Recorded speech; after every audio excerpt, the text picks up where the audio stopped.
Tonight on Reporting Scotland. The number of patients dying while waiting to see a hospital specialist has risen by more than 50% in 4 years. Scotland's largest teaching union says there's no clear rationale behind the government's planned changes to school funding.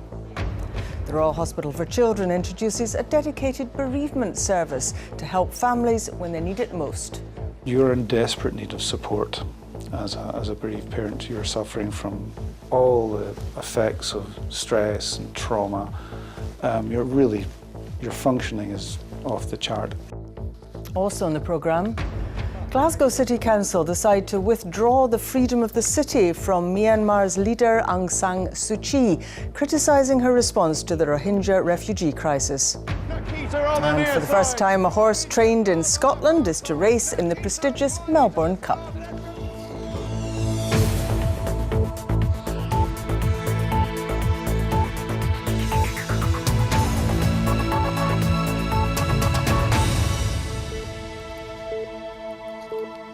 Good evening.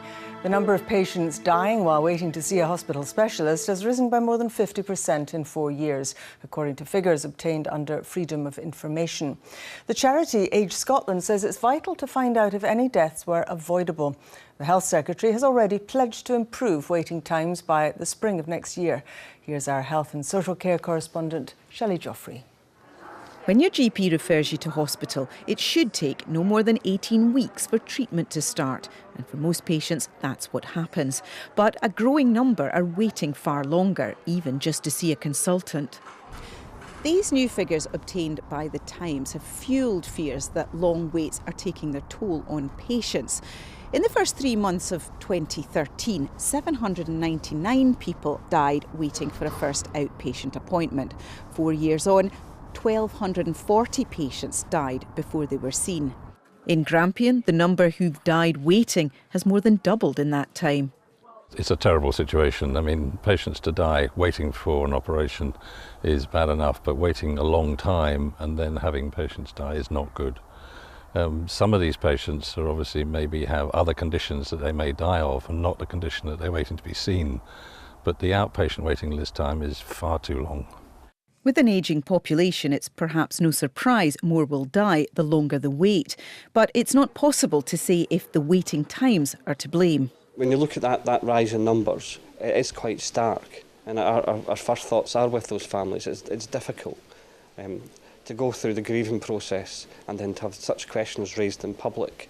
You can't help but feel for them. We want to know were any of those deaths avoidable and what can we learn.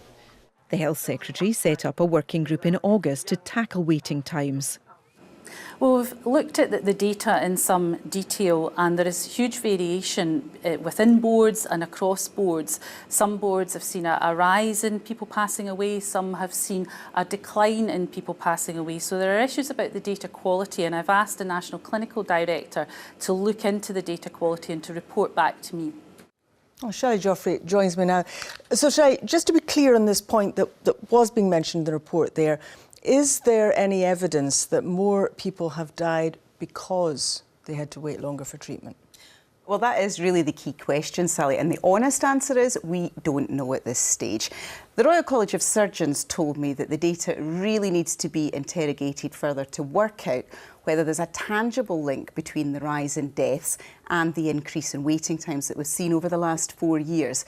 But what these new figures have really shone a light on is the very long waits that some people face for outpatient appointments. So in Grampian, for example, we're seeing waits of a year for a first orthopaedics appointment, 6 months for routine cardiology. In Glasgow today, earlier, I spoke to a 73-year-old woman who had actually just checked today about her orthopaedics appointment after a long wait. She was told it's currently 47 weeks. So while the Scottish Government has been getting to grips in recent months with the A&E waiting times, they've really got a job on their hands trying to sort out planned operations and outpatients. There's a working group, there's new money, and there's the Health Secretary has promised that there will be some improvement by the spring of next year. Shelley, thank you very much for that. The woman accused of murdering her toddler told the court today that she would be grieving for her daughter for the rest of her life. Sadia Ahmed was giving evidence at the High Court in Glasgow. She denies murdering her daughter Inaya in April last year. Aileen Clark reports. Sadia Ahmed told the jury that she was treated like a slave at the family home in Glasgow. She said she wasn't treated well and Inaya wasn't treated well. She said her mother-in-law abused Inaya and had wanted the child to fear her. Sadia Ahmed has been giving evidence without a veil. She has not worn a veil inside the court. As she finished giving evidence today, she turned to the judge and said, "I'm a grieving mother. I have been grieving for 1 year, 6 months and 16 days, and I will be grieving till my very last," and at that point she broke down sobbing. Later, the court heard from Susan McIntyre, a nursery nurse who had visited Sadia Ahmed and Inaya at the family home and given her advice on how to encourage Inaya into taking solid food. She said she had suggested carrots, broccoli and toast in the morning. She said Sadia was worried about the crusts and she told her to cut them off and put plenty of butter on it. Ms McIntyre said she thought Inaya's grandmother, who was in the room, felt the advice on weaning was interfering. Sadia Ahmed denies murdering her 14-month-old daughter Inaya. Aileen Clark, reporting Scotland at the High Court in Glasgow. Scotland's largest teachers' union has strongly criticised Scottish Government plans for a big shake-up in how schools are run. The EIS says there's no evidence that proposed changes to funding and governance arrangements will help children do better. The government wants to give head teachers more powers. It argues that heads are in the best position to decide what's right for their school. Here's our education correspondent, Jamie McIver. Head teachers are powerful figures, whether they're greeting important visitors or dealing with the everyday challenges facing students and staff. But do they need even more power, especially power over the money they spend? Just now, the bulk of the money spent in schools comes straight from councils. Head teachers are only fully responsible for a small proportion of the budget. Many also get some additional government cash to spend on schemes to combat the effects of poverty. Now the government's looking at whether heads should have more control over the cash they spend and whether more of it should come straight from the government. But the biggest teachers' union says the issue isn't the funding system, it's the amount of cash being spent on education. Our main issue is that we want to see increased investment and not just a discussion around the mechanism for how schools spend that. So unless we actually talk about more money going into schools, then changing the structures will not actually produce any serious impact in the classroom. This is all part of a bigger government plan for changes to how schools are run. It wants heads to get as much power as possible. The objective of the Empowering Schools agenda is to make sure that more and more of the decisions that affect the education of young people are taken by the people who know those young people the best. That's their teachers, their head teachers and their parents within communities in Scotland. Head teachers were at a conference today. An organisation which represents many of them broadly supports the government's aims. With money and power coming into the hands of head teachers within their local community, we will get more flexibility, I hope, to respond to the specific circumstances we find within our own local community. We understand young people's learning challenges in the areas in which they live. The government's currently mulling over the responses to its consultation on funding and says it will respond in due course. Jamie McIver, reporting Scotland. Plans to disband Edinburgh's music school look set to be abandoned. It's understood the proposals for the City of Edinburgh's music school are now unlikely to feature in the local authority's budget consultation next week. It follows an outcry from leading musicians, parents and pupils who say the move would damage the country's cultural reputation. The plans were suggested in a bid to save more than £380,000. Major repair work will see restrictions on the Forth Road Bridge for 8 months next year. The bridge's expansion joints need to be replaced and the work was originally due to take place in 2009, but it was postponed after it was announced a replacement crossing would be built. One carriageway at a time will be closed, with minimum disruption expected when work begins next spring. Only public transport now uses the bridge after the opening of the neighbouring Queensferry crossing. Lawyers acting for the owners of the now defunct News of the World have told a court it can be taken as read that Tommy Sheridan's phone was hacked in the run-up to his defamation trial more than 10 years ago. The socialist campaigner was later jailed for perjury. Today, a hearing connected to the award of £200,000 in damages was told that the action was based on a lie which was perpetuated throughout. Stephen Godden was in court. In 2006, Tommy Sheridan was awarded £200,000 in damages after suing the now defunct News of the World. In 2010, a jury found him guilty of lying at that original trial and he was sent to jail for perjury. The original damages award stood in today's hearing concerned whether expenses and interest would be added on top. Now, during the hearing, the lawyer for News Group newspapers said it could be taken as read that Mr Sheridan's phone had been hacked and that during the defamation trial, a witness had been spirited away by the newspaper. Mr Sheridan's lawyer said that the paper's unreasonable conduct should be recognised by the award of expenses. They are criminals, he told the court, to which the judge responded, something in common with Mr Sheridan then. In his submission, counsel for News Group newspapers said that paying interest, which would effectively double the original damages award, would be grossly unfair. Both parties, he told the court, were frankly as bad as each other.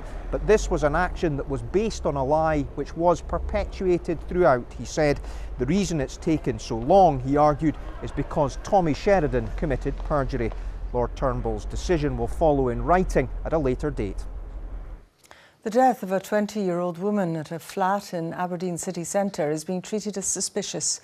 Police discovered the woman's body after being called to Rosemount Viaduct this morning. Police Scotland say a 32-year-old man has been detained and is assisting with inquiries.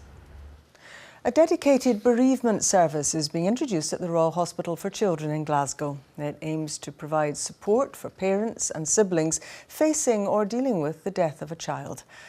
Katrina Renton reports. Michael Angus's son Christopher was just 6 years old when he died.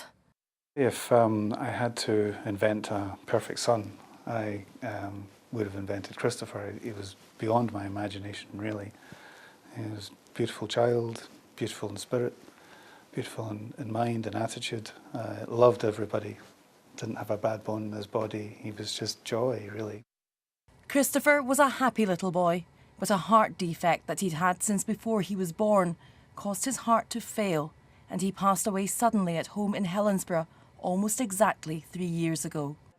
For Michael, if there had been more support, that would have made a difference. We didn't receive any support at the time. I've heard a phrase since that resonates, that we went into hospital with our child and we left with a leaflet. On the night we left the hospital, we didn't even leave with a leaflet. Later, Michael did find support, but he thinks a proactive, dedicated service at the time would have made a difference. Your world is absolutely, completely, in a sense, destroyed, eradicated. We've survived, obviously, and you find your way, but you're in desperate need of support. This memorial tree remembers children who have passed away.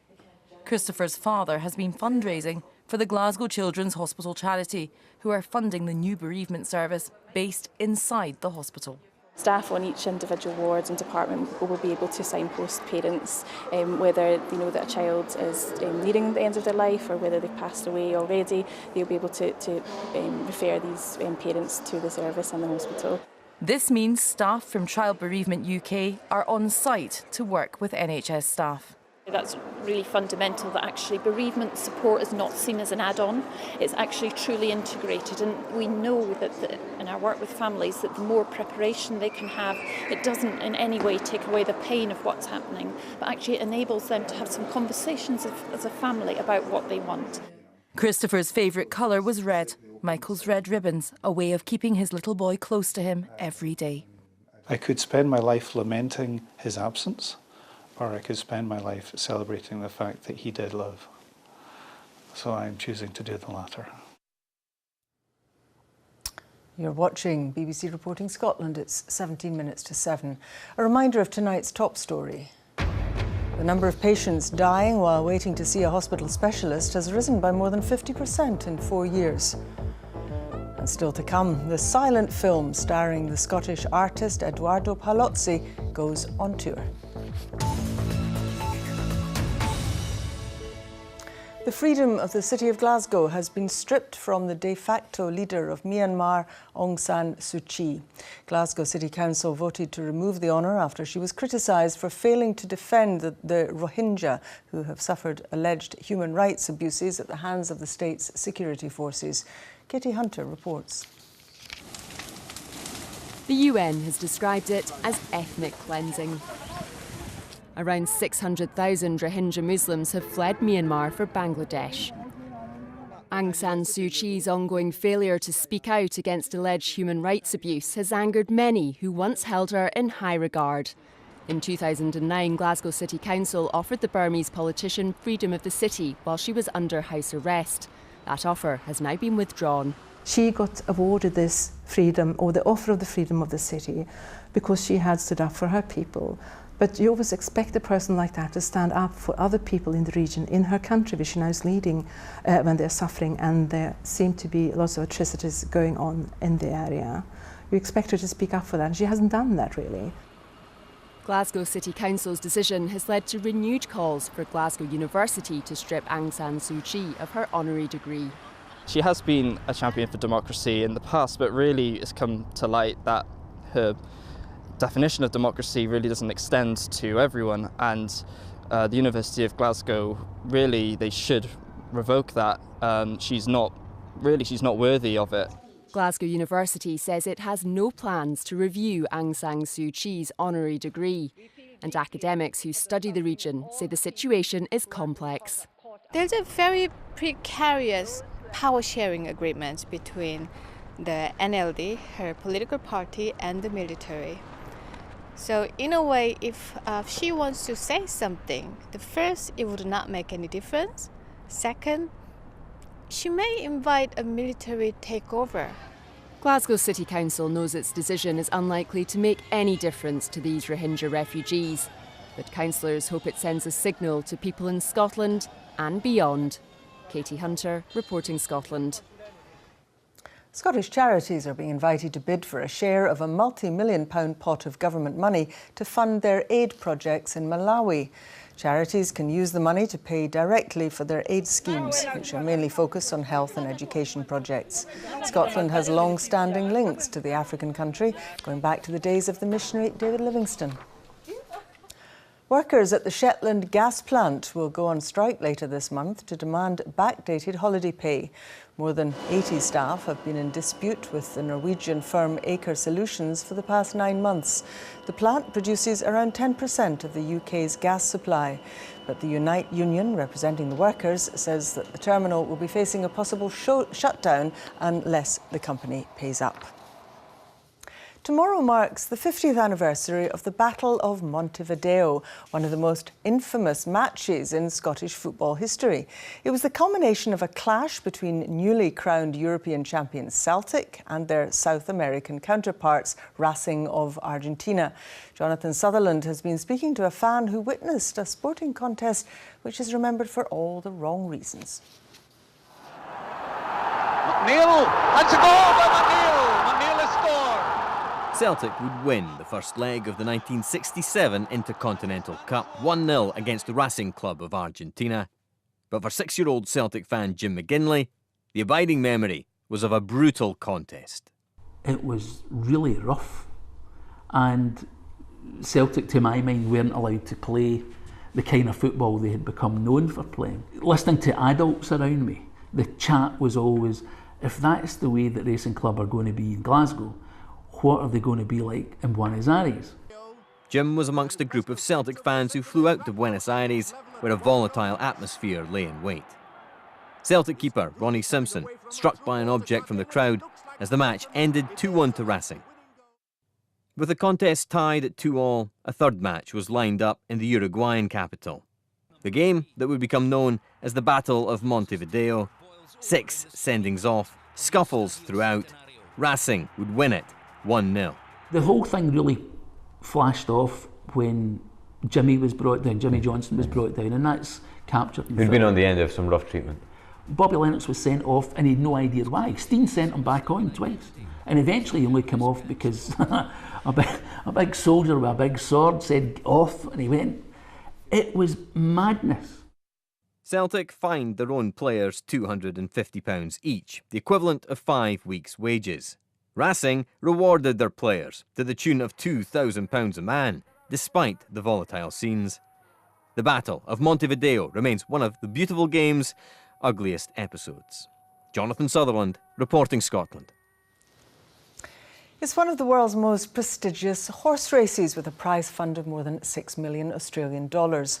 The Melbourne Cup has never been won by a British horse, and no horse trained in Scotland has even taken part until now. Willie Johnson reports. It's a full house at Ian Jardin's racing yard near Dumfries. 70 horses in training here, but one box currently empty. It belongs to Nikita, known here as Nako, the 6-year-old undoubted star of Jardin's Hetland Hill stables, currently down under in search of one of the sport's greatest prizes. Nikita on the near side, Fly Me to the Stars on the far side, Nikita and Fly Me to the Stars in a tremendous finish. After several near misses in big races, Nikita came good in August, winning the Ebor Cup at York, the richest handicap race in Europe. What he's achieved for us this summer by winning the Ebor was something special. You know, it was a fantastic day, and you know, he does deserve to be one of the favourites in the yard now. That victory gave his Scottish trainer and his owners, who are based in Kent, the confidence to aim big. And there's nothing much bigger than the Melbourne Cup, dubbed the race that stops a nation. There was an Irish horse that won the Ebor last year, taking the same path, and it almost pulled it off. And we've got a very similar profile to that horse, so I thought to myself, why not make the entry? And here we are. Nikita's journey to Australia was long, 10,000 flying miles and periods of quarantine at either end. 2 members of stable staff were with him every step of the way, and Ian Jardin has now joined them for the final preparations. These training gallops overlooking the Solway Firth are a world removed from Melbourne, but this is where Nikita has put in the hard work ahead of the biggest 2-mile run of his life, potentially a career-defining race for both horse and trainer. There's no point going all the way to the other side of the world thinking this has got no chance, so we'll go over there with a positive attitude and hopeful more than being confident, but we do think he has a nice chance. A silent film which stars the Scottish artist Edoardo Palozzi in his only acting role is to tour cinemas in the UK. The film was made in 1986 by a fellow artist and now restored with a specially commissioned soundtrack is being shown in cinemas. Our arts correspondent Pauline McLean reports. This is how most people know Edoardo Palozzi, the pioneer of pop art, whose work was big, loud, expressive.